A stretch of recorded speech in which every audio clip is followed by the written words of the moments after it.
Oh, I'm so sorry. I was on mute. I will go again. So, good evening, all, and a very warm welcome to all of you. Tuned in to a very special edition of TUP Career Cafe. My name is Purva, and I will be your host for today. So, TUP is a competition which allows bright young talent across B schools of India to showcase their uninhibited entrepreneurial spirit.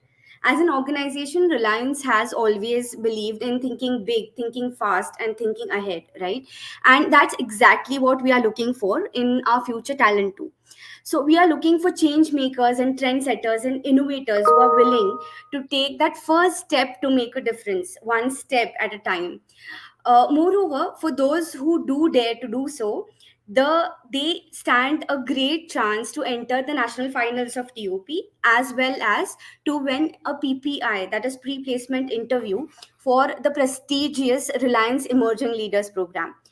Now, while all of this sounds very exciting, sometimes the start of all these things it becomes very daunting, right? So, this unique career cafe that we have entered today is just for you, and that is our future leaders. You are our future leaders, and that is how we look forward to have this interaction with you all. So, let's use this 1 hour to learn and have a conversation about your careers in the track of your choice, that in this case is general management. And to help you along, we have our leaders from Reliance who are here to talk about exciting opportunities that are there at Reliance, their own professional journeys, as well as to share useful insights into the track of general management. So I would request all of you to please feel free to post your questions in the chat window whenever the session starts. First up, I'd like to introduce Mr. Ankur Banka, who is working with the chairman's office in delivering multiple strategies in the energy business. Welcome, Mr. Ankur. Hi, Uh, hi. Good evening, everyone. yeah, so it's a pleasure to host you on the Career Cafe. To start off with, let's have a quick round of introduction. So, Ankur, can you tell our audience a little bit about yourself and your personal journey so far? Yeah, I think firstly, I think good evening, everyone. I think we all started on a very, very strong note because I think backstage I was listening and Purva was on mute. So I'm silence is power, right? Yeah, we experienced that. And yeah, so I think that was on a lighter side, yes. But I think I strongly believe that Reliance is truly a very, very powerful organization. And I say it with a lot of responsibility and a lot of credibility that Reliance has established for itself. I joined Reliance around 9 years ago. I started off my journey at Reliance with the CFO of Group Manufacturing Services. Now, Reliance is amongst the largest manufacturers in the industry. Today, in a country where there are multiple manufacturers, and you can look at the figures at which the scale at which Reliance is manufacturing, right? And I was part of CFO's office, and we used to look at all the manufacturing operations of Reliance in the oil to chemical space. I think it was a very enriching 2.5 years that I spent in that particular role.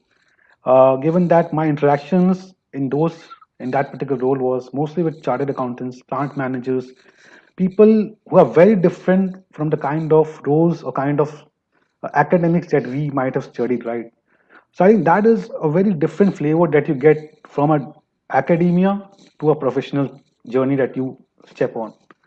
Right? That is an enormous amount of learning, and that too, I was come from computer engineering background and starting my journey in a chemical company. So I think Reliance really doesn't believe that your past academia is going to judge your future journey, right?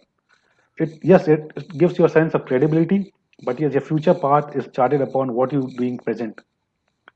Second, post my group manufacturing journey in 2.5 years, where I spent a lot of time on financial planning analysis, optimizing the manufacturing cost, and again, GST was coming in. We also looked at indirect taxation. Post that, I moved to the governance side, wherein we did a lot of work around governance architecture.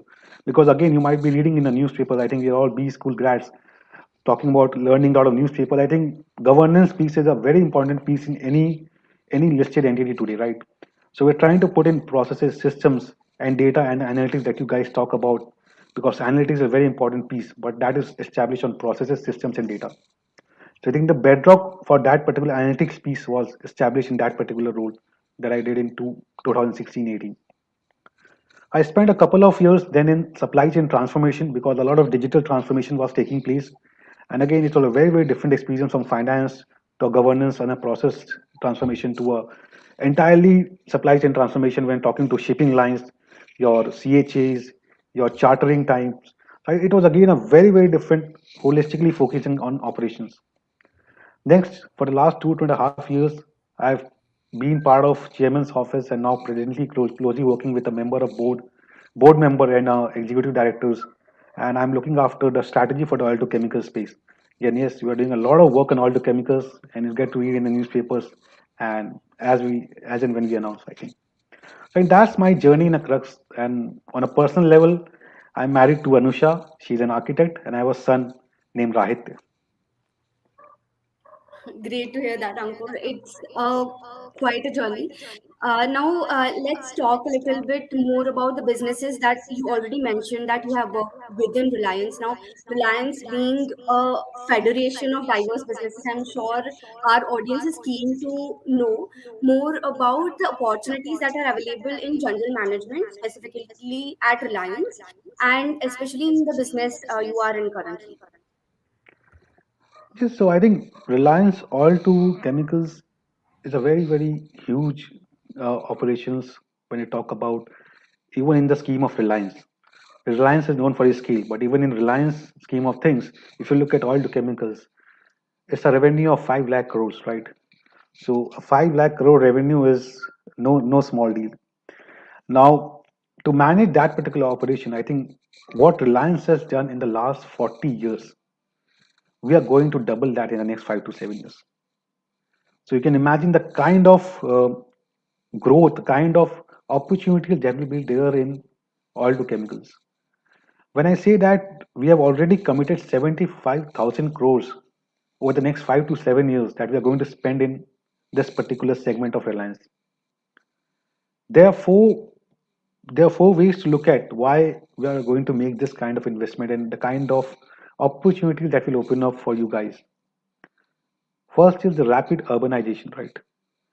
I think India is on a growth path, and we are hearing it day in day out with different government officials, with different CEOs, different business people who are talking about it. Right? We, as a country, are going to see rapid urbanization, and with that rapid urbanization, we are going to see increasing levels of income and aspirations. And petrochemicals and oil to chemicals is the bedrock of modern living. You look around yourself, be it appliances, your cars, your housing, your food packaging, everything requires petrochemicals. And that is why when the aspiration of the people and the incomes of the people go up, you're going to see a rapid increase on the demand side. Second pillar, if you talk about the supply side, our share of population in global economy is around 18%. Around 8 billion people, we have around 1.4 billion people, right? Now, in the production of petrochemicals, we are our share is only 3%. Now, with a population of 18%, we are having a production share of only 3%. China is 45%, and America is 12%. And we are only trying to be the third largest economy in the world. So it makes only the only sense that it makes is to increase production, right? So that is why again you'll connect the dots. You'll find that we are working on a lot of modern free trade agreements. And with the current scheme of things, geopolitical situation, I think everyone is looking from a China plus one story, right? And with this opportunity, I think a lot of manufacturing is going to shift to India. So again, so if you have if you have on a supply side, you have a consumption story. On a demand on a supply side, you have a growth story on a manufacturing. Demand side, there is consumption. The third piece of this puzzle is sustainability and decarbonization. Now, going green is no longer a thing that a company has to do by choice. I think it's a need. Everyone has to go green. Everyone has to be responsible in the way one is growing. And Reliance is no different. Our chairman has this unrelenting focus on sustainability. And Reliance Petrochemicals, just to put numbers in perspective, recycles almost 5 billion PET bottles. Your PET bottles is nothing but your Coke, Pepsi bottles or your water bottles that you use and just throw it away. And from those water bottles, we convert those into fibers and produce garments. So all those fans of Instagram, you can go and check out our Reliance brand. So you'll find a lot of influencers using our products, and this is made from waste bottles. So we're trying to clean our oceans. We're trying to clean our society. Second is we're also having a product which is a substitute to wood, which is railwood. Now again, wood, when you with the increasing aspirations and incomes of people, people are going to consume more of furnishing, more of furniture, right? So you need a substitute to wood. You cannot just go on deforesting and removing all your trees, right? So Reliance has a unique product which is a substitute to wood, look and feel of a wood, but it's a chemical product. And you'll get all the properties, in fact, property one or two, which is termite resistant, waterproof. So we are going into those kind of innovative products wherein we can cater to sustainable growth of Reliance and sustainable growth of society. The fourth piece of this puzzle, I would say, is advanced material. Because the way everything has grown from base polymers to different products that we use in our day-to-day life, advanced polymers are going to rule our life. With the kind of mobility changes that we are going to witness, everyone is trying to go for sustainability, light mobility, the kind of mm, uh, metals or the kind of parts that will go into those products, be the Boeing aircraft. Everyone is going for lightweighting. So it will require a lot of composites and advanced materials, which will no longer be the traditional metals. So I think Reliance is going big on composites. Reliance is going to put in a carbon fiber plant. So I think these are tremendous opportunities, be it as an export head, be it from a branding perspective, be it from a product management, be it from a go-to-market strategy for a new product. I think these are different opportunities for across a gamut of products in oil to chemicals. I personally believe similar would be the case in geo and retail, but since I'm part of oil to chemicals, I can share more details around it. So I think that is the kind of opportunity with the exponential growth that Reliance is going to witness. Definitely, Ankur. And I'm sure the students tuned in are very excited about all the wonderful opportunities that lie before them in order to learn and grow. Now, speaking of growth, at Reliance, our motto is growth is life, right? And this stems from our fundamental ethos of constantly thinking like entrepreneurs in order to stay ahead of this curve. All right. And as you mentioned, with R. Elan and Recron and Wellwood as well, these are very unique to Reliance. So, can you tell us about how the entrepreneurial spirit, like the true entrepreneurial zeal that is required in the new leaders today, is seen in your day to day work? I think that's a phenomenal question. Let me start by saying that. I think if you look at the journey of Reliance, right, in the last 45 years, Reliance, since we came out with an IPO in 1977, Reliance has seen exponential accelerated growth. I can say that. And Reliance, when we started off in 1977, you can go and look back in the history of Reliance. We we started off with polyester. We didn't know anything about polyester. Let me be very, very honest here. When we started with petrochemicals, we didn't know anything about petrochemicals. But Reliance leadership and the DNA of Reliance has always been to go out, learn those things better than the rest, and implement and execute at scale. That has been the strength of Reliance. In today's world, knowledge is democratized, right? Knowledge is no longer a thing that someone can get hold of and keep it with one himself or herself, right? So I think it becomes a lot more easier. But again, we see a lot of educated people, but we might not find a lot of successful businesses from them. So what is different in Reliance, right? Knowledge is one part of it. If you don't have the fire, you don't have it. As simple as that. You might be superbly educated, intellectual, but yeah, you don't have to fire. You can never fire. You can never do well. I'm very honest here. So the difference that Reliance has is the founder's mentality. I think this mentality is very, very unique to Reliance. People and many management consultants are now codifying what Reliance has been doing for multi decades. So let me just simplify this for you, right? So my manager or my mentor has taught me this, and I'd like to share this with all of you here. So what is this founder's mentality, right? And we might relate with this mentality. I'm sure we can relate a lot of things that is happening in today's environment. The first thing about founders mentality is a strong bias for action. Reliance has a very, very strong bias for action. We believe in speed. We believe in acting fast. Our founder chairman, Mr. Dhiru Bhai, used to say, ideas are no one's monopoly, right? It is not that Ankur can hold an idea and Purva can hold an idea, right? Anyone can have an idea and anyone can implement it. It's the person who's going to implement better, fast, will go and get the market, right? So I think this, with an example, I can say when you look at COVID 19, when COVID 19 hit us, Reliance re engineered our plants to produce mask and PP kits in a significantly small period of time.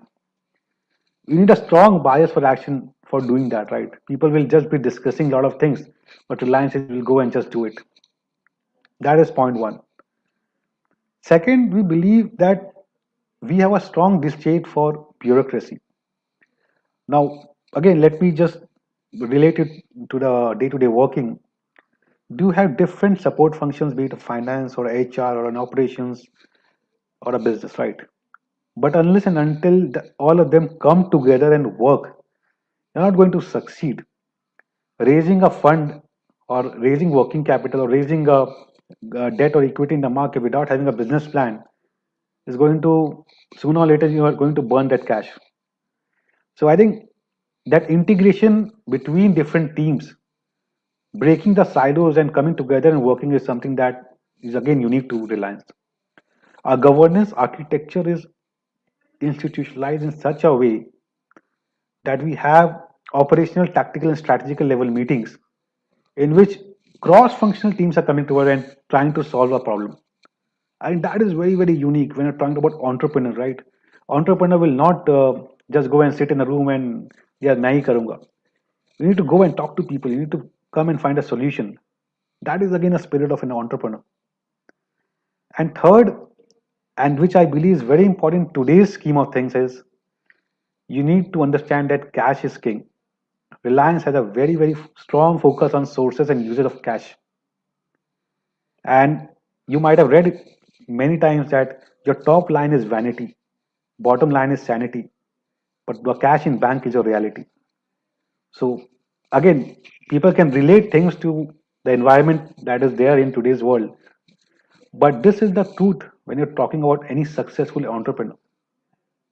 And that is very, very unique to Reliance. I think this is the spirit of Reliance which really defines it and makes it unique vis-a-vis a lot of new age companies, vis-a-vis a lot of companies which have been there in the past.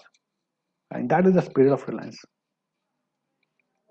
Thank you, Ankur. That was a great answer. So, actually, working together, being, having that collaborative spirit in each one of us, and as well as, thinking in a structured way, working in a structured way. And as you mentioned, that Reliance's structure, the process way of thinking, the chairman's way of thinking is being emulated by so many. So, all of these pointers, I'm sure, are very much helpful for all our future leaders. So, I'll just pause here a bit, and any one of you who has a direct question right now for Ankur, they can put it in the chat and I'll just take it up. Uh, uh, Bhavika, you can mention one or two here if there are any.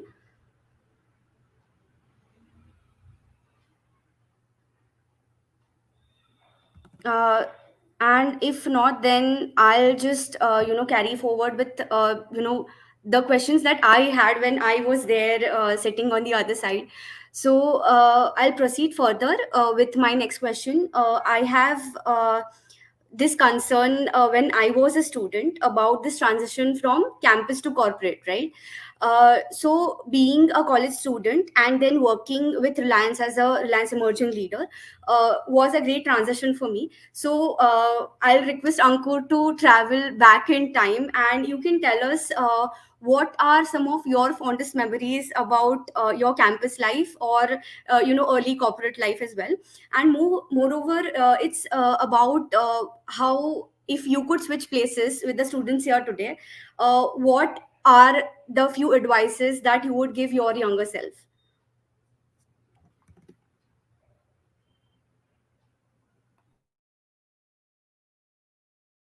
Ankur, you are on mute.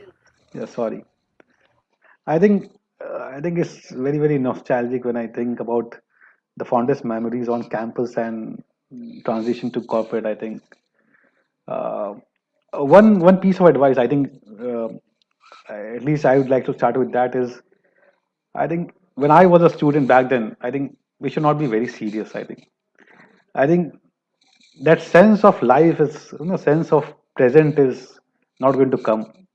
And I might sound a little bit of philosophical here, but I think you need to, because a lot of when I was in B school, the kind of curriculum we used to go through, the kind of routines, the kind of exercises that was expected of us. I think it was sometimes we used to be engrossed in it way too much. I think studies are important, but it's important to live the campus life. That's my point number one. My fondest memories on, I think, from Reliance point of view, I can say is my first visit to Reliance, Jamnagar. When I think for a student coming in and going to Jamnagar is something that is very, very fascinating. Given the scale of operation that you see in Jamnagar, I think one is simply blown away.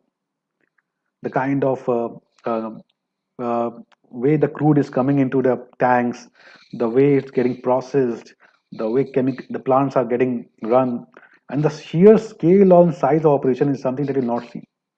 And I remember when we went into the control room of the refinery, it was nothing less than a NASA space center. I can say that, and that was my level of comparison back then. Yeah, so first experiences are very different. Again, I've been there multiple times, but the first time when you go, that was one of the fondest memories when I went to Reliance. Again, when Jamnagar, you go to Jamnagar, apart from the sites operations, you'll find a mango orchard there. So that mango orchard, and we never thought Reliance would have a mango orchard. We always imagined Reliance to be a manufacturing company and a retail company and a technology or a telecom company. But yeah, Reliance is the largest mango orchard. And the best part is they won't give you cut the mango and give you. You have to eat the mango by your hand, and they make you eat that, right? So I think those are very small snippets, but those were the fun moments when we started off at Reliance, right? From a work point of view, I think when I was in GMS, starting my first role there, and GST was coming in, at MBEs, we have a course of maybe 10 lectures, 20 lectures for a particular subject, right? And I remember my boss just gave me that GST law. You read it and we'll discuss tomorrow, right? So that is the belief that Reliance has in you. I think when your superiors trust you that ये बंदा कर सकता है, and that is the kind of you feel empowered that yeah I can do it. And trust me, that is a lot of that gives you a lot of confidence as an employee who is very new to a company. So it starts by believing in you, and then when you deliver, that trust is established. So I think it works both ways. But if the manager is starting to believe in you, trust me, half your battle is already won. So that is something that I felt very good about, and it empowered me. And then you put in your effort and deliver, and whatever trust you can establish over time. So I think that was again a very very fond memory of mine with Reliance. I think these are some of the memories I can think about at this point of time. great memories, Ankur. So I could relate to some parts of it. So I did not have the opportunity, the luck to go to Jamnagar, but we did go to Patalganga, and there is a similar orchard there, and you have to go there, explore, and I did the same. So it was very relatable, as well as the trust part that you said, right? I have been working for the past 2 years, and each and every time, so there were two different, parts of stints that I did in HU and maybe Geo platforms. So every time I was engrossed by the amount of trust that my manager used to put in me at an individual level, with the kind of opportunities and responsibilities I was getting so early in my career. So, Ankur, it was so relatable, what you just said. Going forward, I'll ask my next question. So, this is about specifically the students that are there here and who have joined and looking forward for opportunities in general management. So, what, according to you, are maybe the top three recommendations for these students to hone their skills in certain areas? So, these areas can strictly, be coming from the business side, but on a personal level as well, you can maybe recommend, certain books or uh, courses or even movies for that matter, which actually inspired you when you were going across growing in your career. Yeah. So let me just start it off with this. I think we all watch cricket. I think nowadays it's FIFA World Cup, but yeah, I think cricket is a better example here. So a genuine role. What is a genuine role? Let me just break it up for my understanding for you guys. Genuine is like a person or a cricketer who is playing into a T20 team, 50 over ODI team, and also a Test team. So if you are in a finance or a HR or an operations track, you are only in one of the teams. Let me put it as simply as that. So the skills that you require to be in a genuine role. So people say that genuine is all about administration. So let me just break it up for you that no, it's not. You need to have multidisciplinary skills to ensure that you contribute when you're working with each of these teams. So when you're playing a T20, you're contributing as a T20 player. Similarly, for a 50 over ODI and a Test team, the contribution has to be there. Now, second part is how do I contribute? Now, that is what we're trying to understand here. Now, there is no alternative to learning and sharpening your knife. So, a person, whenever you have time, my first advice is to always try and absorb more from your surroundings, more from the peers, or more from the colleagues, or more from your friends that you're working with, or maybe uh, studying with, and try to absorb also from the environment. I think environment and self both are going to contribute when you're trying to study. Some of your friends might be very good in financial modeling. Some of your friends might be very good in a supply chain network planning. So I think you as a general management person needs to understand those intricacies because as a genuine person you will be a program manager or a strategy you'll have a strategy role or you'll be having a product management. So I think these all skills will require you to have knowledge of finance operation and supply chain. You might not be a super expert in there but you need to be an expert. Let me put it very very simply for you guys. My second advice on this is try to be structured in your approach. I think a lot of genuine role is about working with people, trying to ensure that we uh, have the right strategy in place to grow. So whether you're working for a growth strategy, whether you're running a present operations, you need to be very very clear and structured in your approach. I think that structure will only come if you have frameworks. And again, let me put in place that it is not necessary to always go and subscribe to a consulting framework. You can develop your own very own framework, right? As I mentioned about the founders mentality of Reliance, which consultants are copying. So why not you guys can develop your own framework? Because times are so dynamic nowadays that the framework that have been existing from since ages have to be relooked at. So I think it is time that you guys go develop your own story, develop your own way of thinking, and then structure your thoughts to articulate in the right manner. So talking about articulation, the third piece is persuasion and negotiation. Again, when I was in B school, I can relate that used to have GDs, and in GDs, there were many people who used to think that if I speak a lot, that I may be successful at persuading the GD moderator that I have done well. But again, it is not like that. So again, you might be relating, but you need to be listening, trying to understand the needs of the audience, and then create a win-win situation for both of you. That is the real persuasion, right? And that again, that will require a lot of subject matter expertise, lot of understanding of the audience, lot of understanding of the customer or stakeholder, and then only you come to a win-win situation. So I think the entire process and objective has to be clearly understood before concluding an argument or before arriving at a win-win clause. I think that is all about general management. But yes, there is no alternative to hard work, and I cannot I cannot suggest anything that I think there is no alternative to hard work. Reiterate it.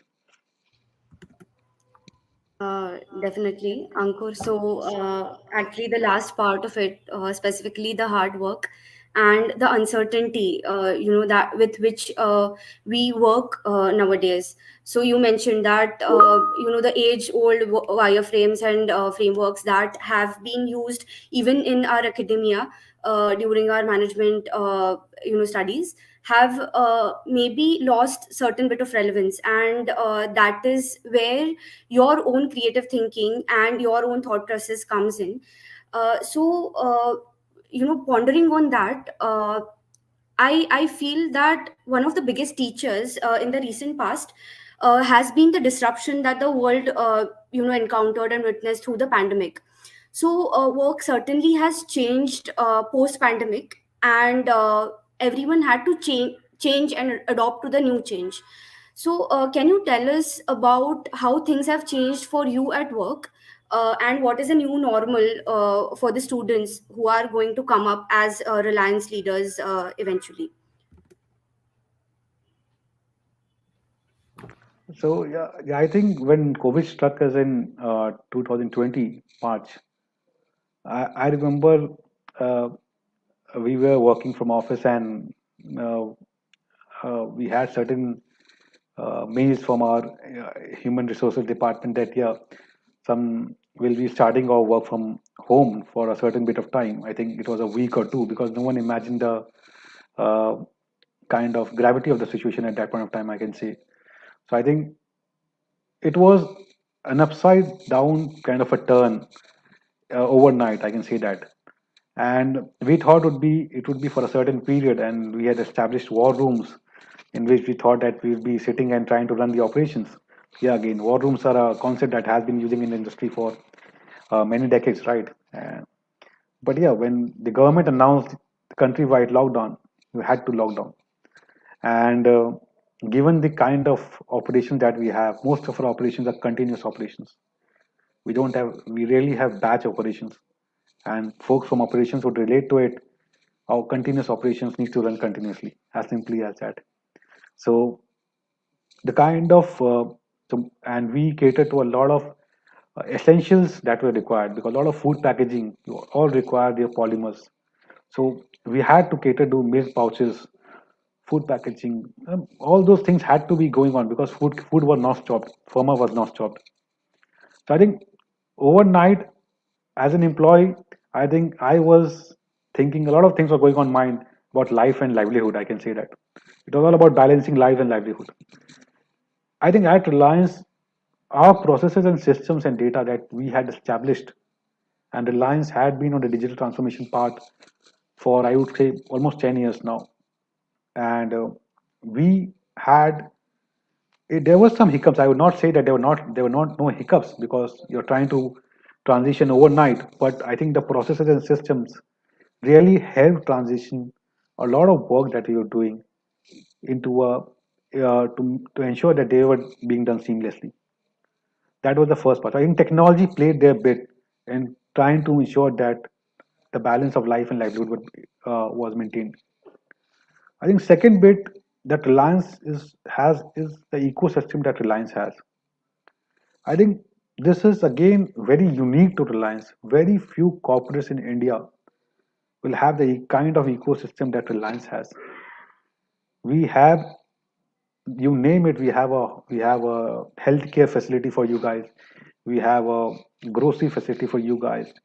We have round the clock refers, which is a any help that you require in case of emergencies. I think these are kind of ecosystem that Reliance has provided for its employees. And in times of need, you really understand the value of those ecosystems. I think COVID was again one such situation. I think which really saw the power of Reliance ecosystem and how Reliance's employees are empowered with that ecosystem. Third, I can say is the kind of transition we did from again COVID lockdown. It was for a certain period of time. Now we are in a hybrid mode. So I think Reliance has been very employee friendly in the way we are transitioning from again from a COVID to a post COVID world, or the new normal, as people might say. We have a lot of precautions in place. I think we are one of the few corporates in India. We ensure that the testing employees are getting tested on a weekly basis. There is proper quarantine facilities, and we're trying to establish that people are as safe as possible. I think that transition has a lot of empathy in itself, and that empathy is very important in today's time where people are understanding or trying to balance life and livelihood. So I think that transitioning is again becoming very smooth. And in today's present times, I can say that we're in a hybrid mode. Uh, we're trying to balance the need of employees and employers. And again, I would like to say that here that there is no one fixed formula that people talk about work-life balance. I think it is an equation of employee and employers' needs, and both the needs to be managed. I cannot say that you can work 4 hours, 5 hours, 8 hours, 10 hours, whatever. It depends on a person and the employee's expectation from that particular person. So I think the world is moving towards uh, a situation where a lot of customization will be there. And trust me, you're not going to forget the 12 hours shift or 18-hour shift.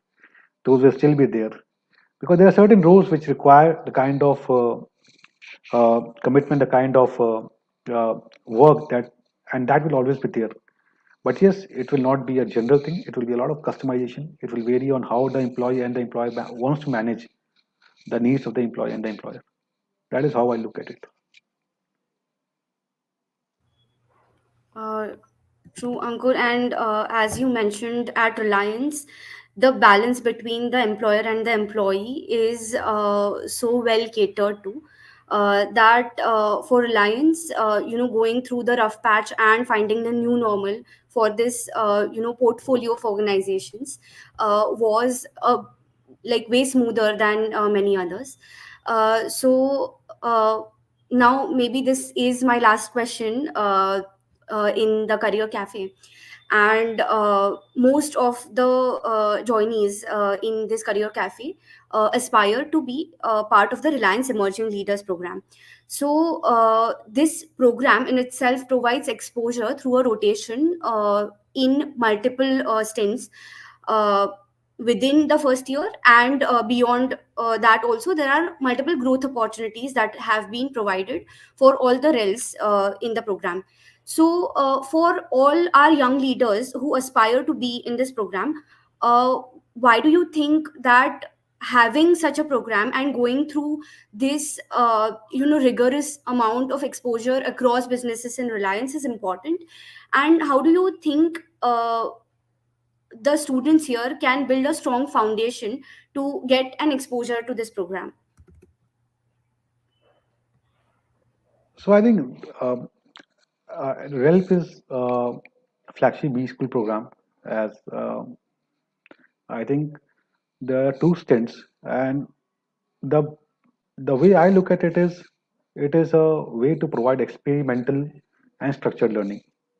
Why I say experimental is because when most of these grads are having an experience in the range of nil to 3 years, and I think at that stage of their career, they would actually find to discover for themselves what really interests them.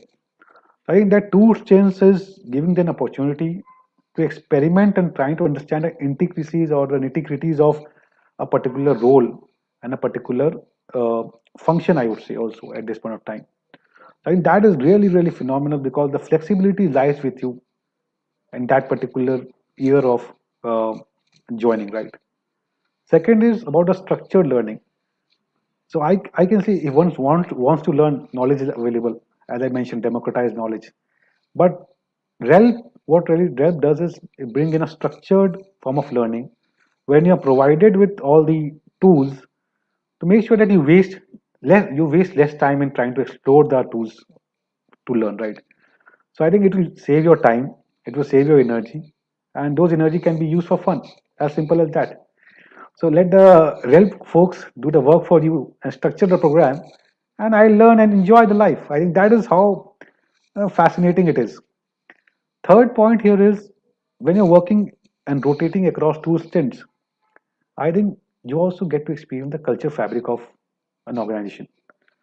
Now, experiencing the culture of an organization is very, very important because people normally read that employees don't leave whatever in XYZ and employees leave XYZ. But yeah, culture is important, right? And I cannot share with you my experience of a particular subject will be very different from your experience because expectations are very different. So I think you get the chance to experience culture of Reliance in two different roles. Again, very, very unique. So I think that is how I look at these particular programs. And finally, I can say that RELP is nothing but a canvas. They're providing you a canvas, but the painting has to be done by you. So no one is going to come and paint for you guys.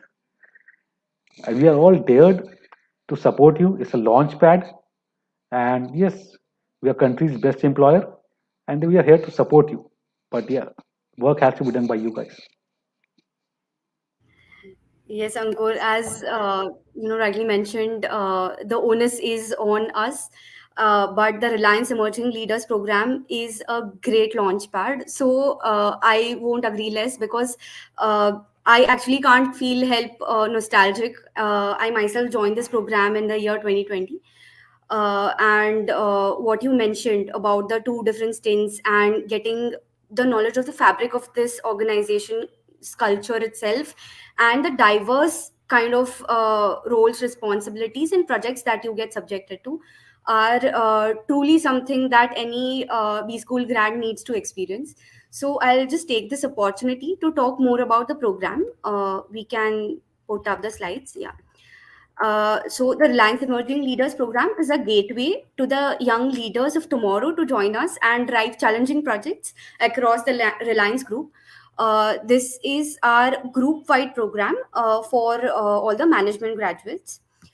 Uh, so I will talk more about the 2 year structure that is there for Reliance Emerging Leaders Program.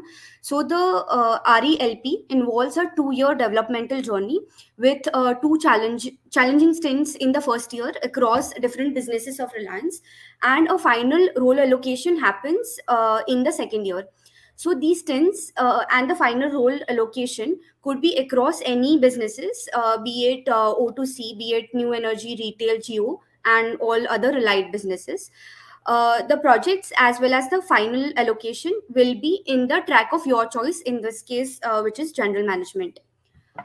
uh, Going ahead, we have a structured and personalized learning intervention program which is inculcated across the 2 years. And this is to ensure that all the rels are groomed to be effective leaders of tomorrow at Reliance. We also have different opportunities for rels to network among themselves as well as with the leadership, as we are doing right now. Similar sessions, similar talks, and similar informal connects are there across the batch and with the leadership. The program also opens up avenues which are accelerated in terms of growth and other learning opportunities cross business. So we can head to the third slide. uh, yeah, so that is all on the brief of the program, and we hope that you are all excited about this program and about TUP. Like I mentioned before, apart from on campus hiring, those who make it to the national finals do stand a chance of PPI and being part of the Reliance Emerging Leaders program. With that, I would like to thank Ankur. It was uh, such a pleasure to host you on the Career Cafe. Before we close, are there any last messages that you would want to give the B schools and the viewers across the country? Ankur? Yeah, thank you, Purva. I think firstly, let me thank everyone for taking out time to join this session. I know that the B school curriculum is very rigorous, and I think they had a long evening, and they have a lot of work to do. So my special thanks to all the students who have taken out time to join this session. As far as the TUP is concerned, I can only say that this has been running for almost 8 years now, I think, and I believe that we every year the ideas that are coming in are way I would say the level of ideas are just improving every year. So I think it's a phenomenal platform wherein you get to meet very senior leaders of Reliance. The kind of visibility that will be creating for you guys will be very enormous. And I can emphasize that this is something that you all should be looking forward to. And and I and I wish you all the very best. That's it. Thank you so much. Thank you so much, Ankur. It was a pleasure. And thank you so much for such an insightful career conversation that we have had. We hope you also enjoyed the session today. And to all our viewers out there, we hope that you found this discussion really helpful. Found it a lot useful in my day to day career. And we cannot wait to see some of your big ideas featuring into this session of TUP. And in case you haven't already done so, head over to reliancetup.in and register now. And all the best for your future career and stay safe. I open now to everyone. This stage is open basically for asking any question regarding the Reliance program or TUP in general.